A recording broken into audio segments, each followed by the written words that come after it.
Hi guys! Magandang buhay. Mag-share lang ako ngayon. Konting update lang tungkol kay sitaw. Ikinalulungkot ko po na magsasarado na po ang sitaw. Kaya lahat ng nag-sign up gamit ng aking referral code, pasensya na po, wala na po tayong magagawa. Nag-appeal na ang sitaw dahil may complaint, maraming complaint kay Sita sa sex. So walang nagawa si Sitaw kundi magsarado na lang kasi hindi na nila inilaban pa.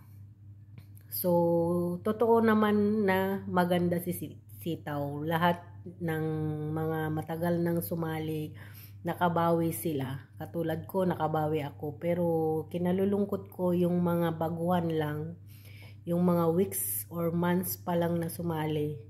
Hindi ko alam kung may nakuha silang mga profit.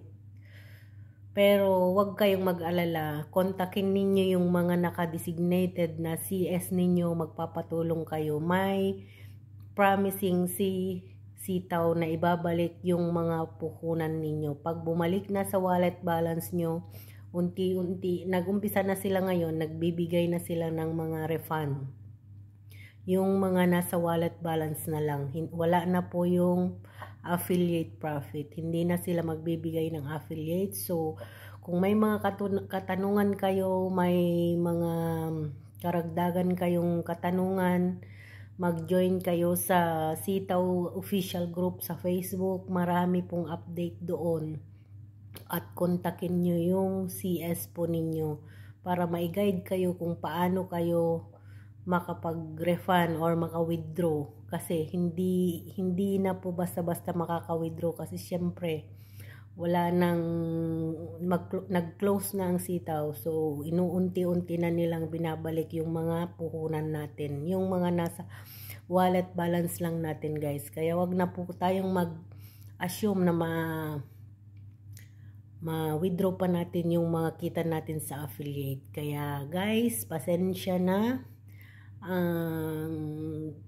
Online, ano ba yan, ang pag-online ay kahit naman hindi online, lahat ng negosyo ay may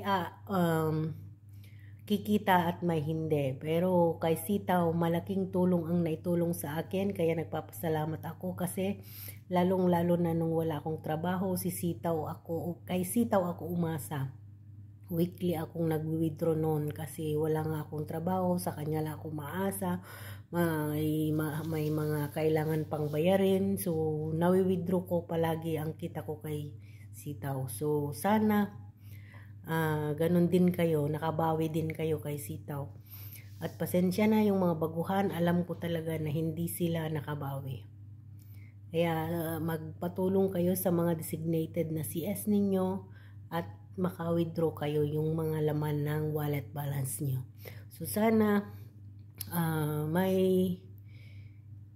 magbubukas ulit na kagaya ni Sitaw. Kasi sa lahat ng naging nasalihan ko, kay Sitaw lang ako kumita at nakatulong talaga sa akin.